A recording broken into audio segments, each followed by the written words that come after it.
Well, I went in from St James's. I had 18 months in St James's. Then I went in an ambulance to Highroyds in 1978. And I got discharged to Shaftesbury House in 1982. And I did ward work and everything, and I helped the nurses, I helped the patients, all like a nurse myself. It was a mixed ward I was on. Rington isn't, but Kingsley House was, and Ramskull was. The ward I worked on were all female. Most of the time it were like dormitories, into these different units made into dormitories. They might have had one or two rooms, single rooms, but they weren't really up to much, really. It didn't really bother me, but I got to some stage where I thought, oh, I'll write to authorities and see if I could be discharged or get my own place somewhere or something, but no, it become of it, and I never heard from them. I did write to them in my own time and my own little space, but no, it become of it, so I ended up getting discharged to Shaftesbury House of all places. It was very varied what I had to deal with while I was there. It was quite a lot around people wanting to leave hospital, and there was support for people at tribunals and reviews. But often it would be about medication, and people felt they were on too high a level of drugs, and then I'd go and try and negotiate. Very rarely did we manage to get anywhere with that particular one, really. Doctors were quite adamant that they knew about medicine and the patient didn't know about medicine. I, as an advocate, we didn't know about medicine. That wasn't our realm, so they weren't very willing to make any changes there, even when perhaps people were having quite severe side effects, you know, which was quite upsetting, really.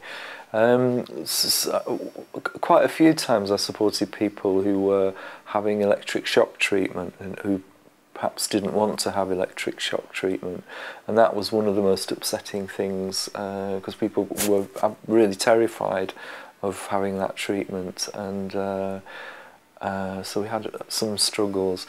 The doctors' attitudes varied quite a lot as well, and some were very happy and willing and thought it was a good thing that the patients had someone to help them put their views forward, and some of them were just absolutely arrogant and didn't agree with my role and thought it was a complete waste of money, and you know, what the hell was I doing there? I dealt with quite a lot of people who'd been there for decades, really, and they considered that was their home, really, so they were quite challenged and a bit threatened by the thought that they would have to leave. I think some people who were discharged would found ways to get themselves, you know, back into hospital, really. They didn't like it, you know, out there, so that was a bit of a challenge in my time. Like I was dealing with people who desperately wanted to get out and supporting them, but I was also dealing with some people who desperately wanted to get back in, and the doctors were saying, well, there's no room for you anymore. So it was a strange experience, really, to be doing both those things in the same period, really. You know, at its height, it was, I imagine, like a small town, really, and you wouldn't have to go outside the grounds at all, but to an extent it was still a closed environment, so people could, that there was a bank and people would, on Monday mornings, there'd always be a big queue as people went to get their allowance. You know, they got a small allowance for being in hospital, and that was a busy time down at that part of the hospital, the administration block, and there was a little shop there, and there was everything people needed to live for quite a long time. So I think a lot of people didn't really go out very much. We had a discipline. It was very disciplined, and you know, you had to fit in with the routine. You know, you had to go along with it. But it wasn't too bad. But you were restricted. You couldn't go out of the ward.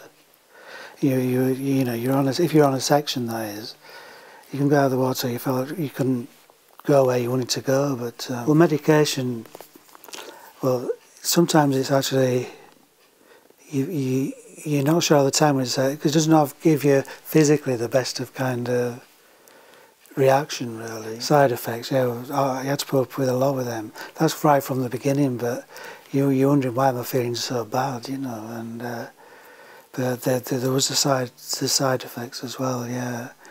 And I, after I was off section, just used to wonder about the corridors, you know, just aimlessly really, you know, no really incentive to get back into the community again. You thought your life was just going nowhere, you know, you got no help. I mean, at the time it was my sister who got me out. I mean, she said, I'll try to get you a flat, you know. And she did, a bedsit, she got me a bedsit where I started from again, and I gradually worked from there, you know. She got in touch with him and she said, well, he's coming out now, so just stay out. Because I could have quite, at first I actually tried to come out, but because I'd become so institutionalised, I was going to think, you know, back in again, really, you know. Because I mean, I was physically sick with the old tablets and everything. But it was good to get out in the long run. Like, you know, some reports you'd get that on some of the wards, like the night nurses, some of them were very good, but some of them, because they wanted a quiet night, they would give the patients the maximum dosage of medication, what they used to call PRN, which is medication that is given as needed. Well, the night nurses would come on and say, well, actually, all this medication is needed, and they would give everybody their full dose and everybody would fall asleep and then they would be fine, they would have, but you probably don't want to put that. People have quite positive memories. I think the people that were possibly detained against the will and very distressed at the time and found the whole, you know, if they're to be restrained or something like that, that whole experience is really terrible. But for a lot of people, it was a lifeline.